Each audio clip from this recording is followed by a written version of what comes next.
Hello friends, welcome to my channel. இன்றைக்கி இந்த வீடியோவில் வந்து எதை பற்றி பார்க்க போகிறோம் அப்படின்னா வந்து தமிழ்நாடு கவர்மெண்ட்லேருந்து ரேஷன் கார்டுக்காக வந்து புதிய அப்டேட் வந்து ஒரு 2 டேஸ்க்கு பிஃபோராக வந்து போட்டிருந்தாங்க. அது என்ன அப்டேட் அப்படின்னா வந்து ரேஷன் கார்டு வந்து புதிதாக கொடுக்கப்பட போகிறது. ஏற்கனவே அப்ளை பண்ணவங்களுக்கு வந்து ரேஷன் கார்டு வரல அப்படிங்கிறவங்க வந்து அவங்களுடைய மொபைல் நம்பருக்கெலாம் வந்து ஒரு குறுஞ்செய்தி வந்திருக்கும். அவங்க வந்து போய் ரேஷன் கார்டு வாங்கிக்கோங்க அப்படின்னு சொல்லியிருந்தாங்க வட்ட அலுவலகத்தில். ஸோ ரேஷன் கார்டு வாங்க போகலை, எனக்கு வந்து பொருட்கள் இப்போ வேணும், என்னால் வந்து சுச்சுவேஷனால் என்னால் போய் வாங்கிட்டு வர முடியலை அப்படிங்கிற பட்சத்தில் வந்து நீங்கள் வந்து ரேஷன் கார்டு இல்லாமல் வந்து பொருட்கள் வாங்கலாம். அது எப்படி அப்படிங்கிறத தான் வந்து இந்த வீடியோவில் பார்க்க போகிறோம். ஸோ வீடியோக்கு போகிறதுக்கு முன்னாடி நம்ம சேனலை இது வரைக்கும் சப்ஸ்கிரைப் பண்ணாதவங்க சப்ஸ்கிரைப் பண்ணிக்கோங்க. அப்படின்னா தான் நம்ம போடுற வீடியோஸ் உடனே வரும். இதுதான் வந்து டிஎன்பிடிஎஸ், அதாவது வந்து தமிழ்நாடுல வந்து ரேஷன் கடை சம்மந்தமாக என்ன ஒரு விதமான கரெக்ஷன்ஸும் இதில் தான் பண்ண முடியும்.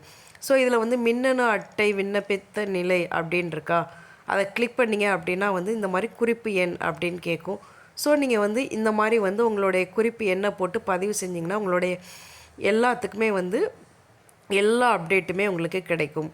அதாவது வந்து உங்களுடைய தற்போதைய விண்ணப்பத்தின் நிலை வந்து எந்த இடத்துல இருக்குது அப்படிங்கிறத தெரியும். உங்களுக்கு வந்து ரேஷன் கார்டு விநியோகப்பட்டதா அச்சிடப்பட்டதா எல்லாமே வந்து இதில் வந்து நீங்கள் வந்து தெரிஞ்சுக்கலாம். ஸோ இதில் போய் நீங்கள் வந்து ஃபஸ்ட்டு செக் பண்ணிக்கோங்க, உங்களுடைய குறிப்பு என்ன போட்டு உங்களுக்காக ரேஷன் கார்டு வந்துருச்சா இல்லையா அப்படிங்கிறத.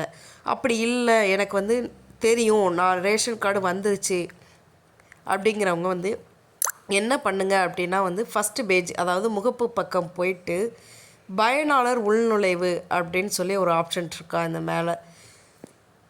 பயனாளர் உள்நுழைவு, துறை உள்நுழைவு, இந்த மாதிரி நிறையா ஆப்ஷன்ஸ் இருக்கும்.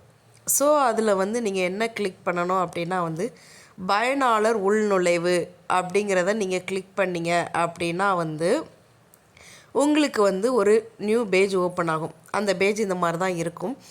ஸோ இதில் வந்து நீங்கள் வந்து பதிவு செய்யப்பட்ட பயனாளர், அதாவது வந்து நீங்கள் ரேஷன் கார்டு ரிஜிஸ்டர் பண்ணும்போது ஒரு மொபைல் நம்பர் கொடுத்துருப்பீங்க. அந்த மொபைல் நம்பர் கொடுத்து இந்த வந்து உள்ளே இருக்கிற நம்பரை கிளிக் பண்ணி, அதாவது 803900 கொடுத்து பதிவு செய்ய அப்படின்னா உங்களுடைய மொபைலுக்கு ஓடிபி வந்து இந்த மாதிரி ஒரு பேஜ் வந்து ஓப்பன் ஆகும். ஸோ இந்த பேஜில் வந்து நீங்கள் வந்து உங்களுடைய குடும்ப விவரங்கள் எல்லாமே இருக்கும், என்ன வகையான அட்டை, எல்லா டீட்டெயில்ஸுமே இருக்கும். ஸோ நீங்கள் வந்து எல்லாத்தையுமே வந்து நீங்கள் வந்து செக் பண்ணிக்கோங்க. செக் பண்ணிவிட்டு இதுதான் உங்களுடைய விவரங்களா, அவங்களுடைய குடும்ப அட்டை நம்பர், எந்த வகையான அட்டை, அதுக்கப்புறம் வந்து உங்களுடைய ஃபேமிலி டீட்டெயில்ஸு, யாரெல்லாம் விவரங்கள், உறுப்பினர்களுடைய டீட்டெயில்ஸு, இந்த மாதிரி வந்து எல்லாமே இருக்குங்க.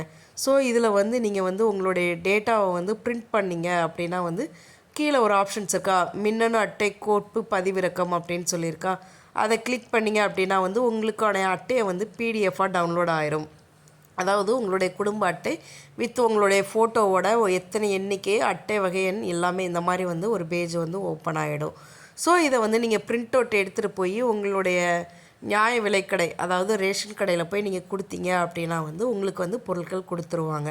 ஸோ நீங்கள் ரேஷன் கார்டு வாங்க போக முடியலை அப்படிங்கிற சுச்சுவேஷனில் நீங்கள் இந்த மாதிரி ஒரு பேப்பரை வந்து பிரிண்ட் அவுட் எடுத்துகிட்டு கொண்டு போய் இதை வச்சு கூட நீங்கள் வந்து உங்களுக்கு வந்து இந்த மந்த்துக்கு தேவையான பொருட்கள் வாங்கிக்கலாம். ஓகே ஃப்ரெண்ட்ஸ், உங்களுக்கு இந்த வீடியோ ரொம்ப யூஸ்ஃபுல்லாக இருக்குன்னு நினைக்கிறேன்.